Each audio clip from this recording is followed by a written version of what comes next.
MCDHH Fiscal Year 2020 Budget and State House Day Update. Massachusetts Commission for the Deaf and Hard of Hearing. Hello, I'm Commissioner Steven Florio at MCDHH. I have two updates that I would like to share with you today. First, I have information on the fiscal year 2020 budget and the process currently underway in the Legislature.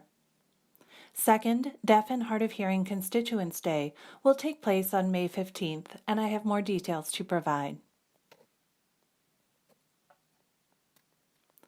I'll first address the fiscal year 2020 budget for MCDHH and its current status at the State House.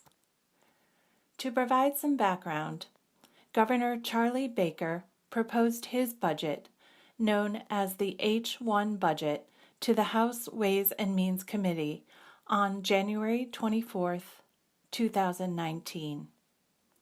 At that point, MCDHH's budget was $6,113,000, a level-funded amount from the previous year. The Joint Ways and Means Committee, comprised of both Senate and House members, held a hearing at which MCDHH provided testimony on March 26th. Subsequently, members of the public were invited to testify at the State House regarding the proposed H1 budget. The House Ways and Means Committee considered all of the testimony as they worked to develop their own version of the budget. Their version is called the House 3800 budget. The committee recommended an increase of $20,000 to MCDHH to be designated for communication access, such as CART and interpreter services. At the next step in the process, the 34 members of the committee voted in favor of recommending this budget amount and sent it to the full 159 members of the House. The House voted unanimously to engross, thus passing the budget on April 24, 2019. That version of the budget was then delivered to the Senate. The Ways and Means Committee there then debates the budget received from the House and makes any proposed changes. The committee of 18 members just today released their version of the budget for fiscal year 2020, and the total for MCDHH is $6,133,000, level funded. This indicates that the Senate agreed with and supported the budget proposal received from the House. The committee then conducts further discussion during the week and will deliver the budget to the full 40 members of the Senate. The 40 members of the Senate will then vote to engross or pass their Senate version of the budget. If there is any line item in the Senate budget that differs from the same line item of the House budget, a conference committee will be convened.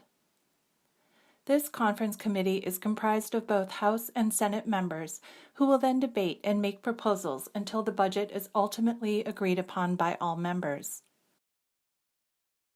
The budget then makes its way to the governor. The governor has 10 days to act.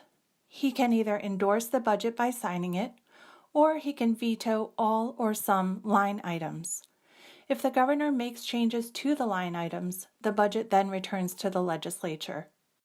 As of May 7, 2019, the budget is in the Senate and funded at $6,133,000. However, until the budget is finalized and signed by Governor Baker, MCDHH could see some changes to that number. We will be keeping a close eye on the process until we know it has been finalized. Now that you are aware of the status of the fiscal year 2020 budget, I'd like to move on to my second topic of Deaf and Hard of Hearing Constituents Day at the State House on May 15, 2019. The Statewide Advisory Council, or SAC, which has approximately 18 to 20 members, hosts this annual event at the State House. The event will be held in the Great Hall which is easily identified by all of the flags on display around the room. The program will be led by Betsy Ireland, chairperson of the SAC. We are pleased to announce that the Secretary of the Executive Office of Health and Human Services, Mary Lou Sutters, will be in attendance to provide some welcoming remarks. We will then proceed with the agenda, which includes award ceremonies and several guest presenters who will address a variety of topics. There will be 20 vendor tables set up around the Great Hall, and the day offers a wonderful opportunity for networking and socializing. Circling back to the award ceremonies, we have 5 awards that will be presented. Outstanding Youth Advocate of the Year, Outstanding Service Provider of the Year, Outstanding Organization of the Year, Outstanding Legislator of the Year,